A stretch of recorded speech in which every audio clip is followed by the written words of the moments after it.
Hi guys, it's Roxy again. Pardon me, it's still a little awkward for me. I am still getting used to the name. God will have you out here looking and feeling crazy to yourself and to others. So here we are. He wants me to tell a story that my mom told me a couple years ago. This one warrants a Sophia from Golden Girls. Why can't I talk? I can never talk. A Sophia from Golden Girls montage. So picture this. It's like 1920. Yeah, I told you. It was a long time ago. It's 1920 and my grandmother is 2 years old and my great grandmother is 20. Right? And so if you guys don't know this, my family is originally from Haiti. And so back in those days, the only way to get anywhere was by ship. So my grandmother's father is actually a white man that was stationed in Haiti during this occupation, like around 16, I guess maybe World War I or something like that. He was stationed in Haiti. He went to my great grandmother's family and asked for hand in marriage. My great great grandparents approved. Long story not so short, my grandmother was born out of that union, and my great grandmother was taking my grandmother over to the United States in order to, I guess, claim her, like let her get her citizenship or something like that. I'm not sure exactly why, but they had decided to take a ship to America in 1920. So they're in America. I guess they finished doing what they were doing, filing the paperwork and everything like that. And my great grandmother is getting ready to go home. 2 days before she leaves, she has a dream. And the person in the dream told her not to get on the ship back to Haiti. Right? And so she just brushes it off, and it's just like, oh, okay, fine. Whatever this dream is, I don't understand it.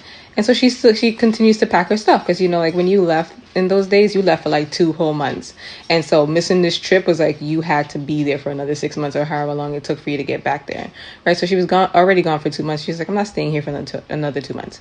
So I guess after that dream, she's finishing up her packing and everything like that, and she has another dream the day before she leaves.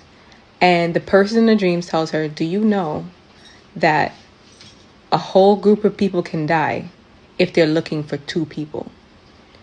She heard that in the dream. She was like, oh, okay, I'm unpacking. I am unpacking. I don't know what this all is, so I might as well just like not pack. I guess I had this dream twice. It's repeated. And so I'm not going anymore. I kid you not. This ship was shipwrecked. 200 passengers died. 200 passengers died on that ship in 1920. So my mom is telling me this. I'm like, of course, I go to Dr. Google, right? And I'm like, okay, let me Google this whole thing. Like, you must be making this stuff up. I go on Wikipedia, and lo and behold, this happened. And it's historical fact that the ship crashed in 1920. And so I get to thinking about it. I'm like, if those 2 women died on that ship, no one is born.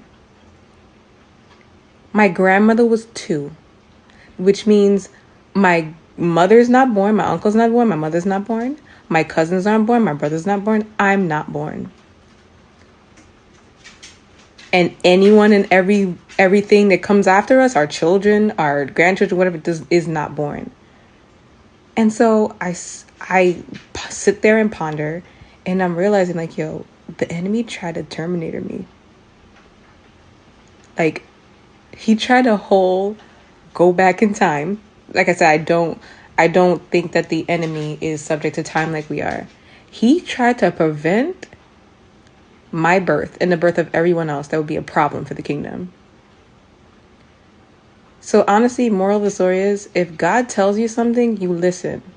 You don't just brush it off. You don't just be like, no, whatever it is, like, because you could be saving your entire generations. It's crazy because this woman, I never met this woman. She's born 1900. I wasn't even like a thought, right? My grandmother was 2. And this woman, God used this woman to save my whole life. Listen to God, man. Listen to what he says to you, because you don't know who it's affecting. Like, a lot of times, like, people think obedience is just this slight, small thing. Like, it's just a little thing. Like, oh, I can just obey tomorrow, obey whatever. It's like, had she been like, I'm going to obey tomorrow, she and my grandmother would have been dead. No great-grandchildren, nothing. So, y'all, listen to God. Listen to the warnings.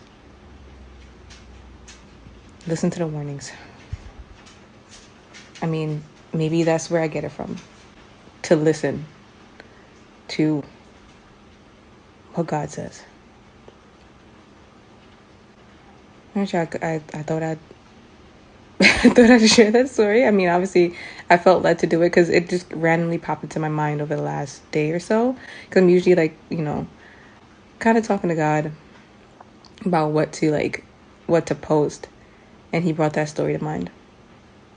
So if you're feeling like your efforts are nothing and that your obedience is under attack, like, chuck the deuces, man. Like, whatever the consequences are with your immediate situation, like, it doesn't measure up to what God knows, what he's either preventing or what he wants to bring forth through you. Like, I follow this pastor. He always says, like, it's only crazy until it happens. Y'all, that is crazy. And I found this out as a grown woman, not even knowing that this one woman's act of faith, my great-grandmother's act of faith, saved my whole existence. Hey, y'all. I might be a little intense right now, but when you realize that the enemy was trying to terminate you, you breathe a little different. Hey, guys. Love you guys. Bye.